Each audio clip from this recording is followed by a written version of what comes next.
देखिए, वीडियो शुरू करने से पहले ही हम आपको बता दें कि पूरा यूट्यूब आप देख लीजिए।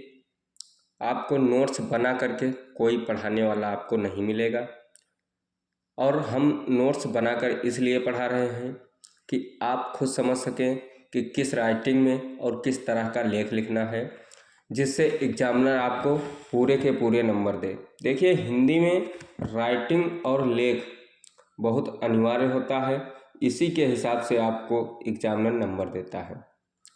तो जिस हिसाब से हमने नोट्स बनाया है उसी हिसाब से आपको भी बनाना है और वैसे ही आपको परीक्षा में लिख के आना है, जिससे एग्जामिनर आपको पूरे नंबर दे। तो चलिए वीडियो स्टार्ट करते हैं।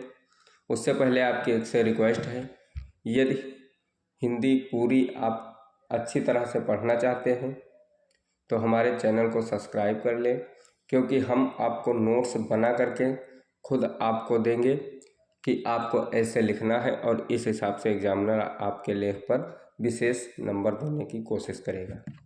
तो चलिए वीडियो को स्टार्ट करते हैं। आज का प्रश्न है, आलोक व्रत खंड काव्य के द्वितीय सर्ग का वर्णन कीजिए या उल्लेख कीजिए। तो चलिए आलोक व्रत के दूसरे सर्ग का उल्लेख करते हैं तथा देखते हैं इसको किस प्रकार से लिखा जाएगा। आलोक व्रत का जो दूसरा सर्ग है उसका नाम है गांधी जी का प्रारंभिक जीवन। आपको लिखना जब है तो पहले हेडिंग डाल लेनी है द्वितीय सर्ग और आगे लिखना है गांधी जी का प्रारंभिक जीवन। ये आपकी हेडिंग रही और लिखने के लिए आप यहाँ से शुरू करेंगे। द्वितीय सर्ग में गांधी जी के क्रमिक विकास पर प्रकाश डाला गया है। वे बचपन में ही कुसंगत में फंस गए, किंतु शीघ्र ही उन्होंने अपने पिता के समक्ष अपनी गलतियों पर पश्चाताप किया और दुर्गुणों को हमेशा के लिए छोड़ने की प्रतिज्ञा की। प्रतिज्ञा की अर्थात कसम खाई और आजीवन उनका निर्वाह किया। मतलब गांधी जी जब बचपन में कुसंगत में फंस गए थे तब उन्होंने अपनी गलतियों को अपने पिता के सामने बताया और जो उनमें दुर्गुण थे अर्थात जो द्वेष थे उनको हमेशा के लिए छोड़ने की कसम खाई और उसका पूरे जीवन उन्होंने निर्वाह किया अर्थात पालन किया। समय बीतते बीतते मोहनदास युवक हो गए। मोहनदास का मतलब महात्मा गांधी है, जो इनका पूरा नाम मोहनदास करमचंद गांधी था। समय बीतते बीतते मोहनदास युवक हो गए। उनका विवाह कस्तूरबा के साथ संपन्न हुआ। देखिए, जो हाईलाइट शब्द हैं उन्हें ब्लैक से लिख दीजिए ताकि एग्जामिनर इनको देख सके। उनका विवाह कस्तूरबा के साथ संपन्न हुआ। उनके बीमार पिता का स्वर्गवास हो गया। उनकी शादी के कुछ समय बाद उनके पिता बीमार ही थे और उनका देहांत हो जाता है, परंतु उनकी मृत्यु के समय गांधी जी पिता के पास न रह सके, अर्थात वे पढ़ाई करने के लिए गए थे और वे मृत्यु के समय पिताजी के पास नहीं थे। फिर गांधी जी उच्च शिक्षा के लिए इंग्लैंड चले गए। गांधी जी की माता जी को भय था कि उनका पुत्र विदेश में जाकर मांस और मदिरा का सेवन न करने लगे। देखिए, माता जी जो थी गांधी जी की, उनको यह डर था कि उनका बेटा विदेश को पढ़ने जाएगा तो वहाँ ऐसा ना हो कि वो शराब और मांस के सेवन करने लगे, जिससे उसकी संगत पर प्रभाव पड़े। अतः गांधी जी के विदेश जाने के समय उन्होंने अपने पुत्र से वचन लिया।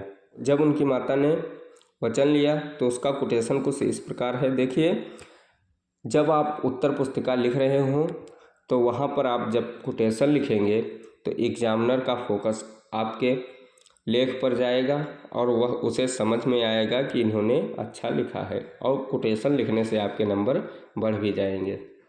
देखिए, कोटेशन में कहा था, मदमांस मदिराक्षी से बचने की शपथ दिलाकर माँ ने तो दी पिता पुत्र को मंगल तिलक लगाकर। ये कोटेशन आपको वहाँ लिखना है। फिर देखिए, इंग्लैंड में सात्विक जीवन व्यतीत करते हुए भी वह एक दिन पोर्ट स्मिथ शाकाहारी सम्मेलन में सम्मिलित होने गए। वहाँ वे एक कलुषित स्थान पर पहुँच गए। देखिए, गांधी जी जो थे वह जब पोर्ट स्मिथ शाकाहारी सम्मेलन में सम्मिलित हुए तो वहाँ पर एक गलत स्थान था, वहाँ पर वह पहुँच गए। पहुँचने पर परंतु प्रभु की कृपा से ही वह अपने चरित्र को कलुषित होने से बचा सके। इंग्लैंड में उन्होंने सात्विक जीवन व्यतीत किया और फिर वहाँ से वे बैरिस्टर बनकर भारत लौटे। परंतु जब वे भारत लौटे तो उन्हें अपनी माता जी की मृत्यु का समाचार सुनकर अत्यधिक कष्ट हुआ। यहीं पर आलोक व्रत खंड काव्य के द्वितीय सर्ग की कथा समाप्त होती है और इतना ही आपको पेपर में भी लिखना है। देखिए, जब आपसे आलोक व्रत खंड काव्य का द्वितीय सर्ग का वर्णन या उल्लेख करने को कहा जाएगा तो आपको जैसे हमने लिखा है उसी हिसाब से सेम आपको वहाँ लिखना है। यदि इस तरह आप लिखते हैं तो ये हमारा वादा है, एग्जामिनर आपको 5 में 5 नंबर देने पर मजबूर हो जाएगा। और आप अपनी राइटिंग पर विशेष ध्यान रखें क्योंकि हिंदी राइटिंग का ही विषय है। तो चलिए, वीडियो आज का यहीं पर समाप्त करते हैं। अगले वीडियो में आलोक व्रत खंड काव्य के तृतीय सर्ग का वर्णन करेंगे। वीडियो देखने के लिए आपका धन्यवाद।